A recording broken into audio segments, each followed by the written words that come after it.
చెప్పుతోని కొడతాం, మరి చెప్పుతోని కొడతాం. సార్ జోలికి ఎవరు వచ్చినా కూడా ఊరుకునే ప్రసక్తే లేదు.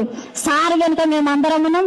నా తెలంగాణ ప్రజల మీద ఎవరి మీద ఈ ఆంధ్ర ఓడు ఏ కన్ను వేసినా కండ్లు వీకేస్తాం. మళ్ళా జాగ్రత్త బిడ్డ.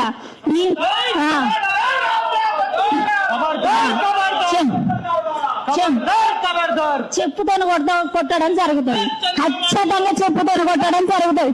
నా తెలంగాణ ప్రజల మీదకి వచ్చినా, నా తెలంగాణ వచ్చినా జరుగుతుంది ఖచ్చితంగా.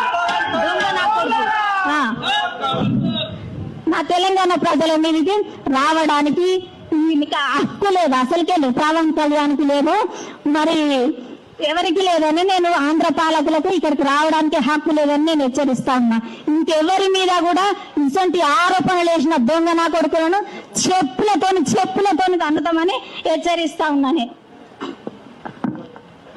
ఇగో ఈ దొంగ నా కొడుకులు చెప్పుతోని ఖచ్చితంగా కన్నడం జరుగుతుంది.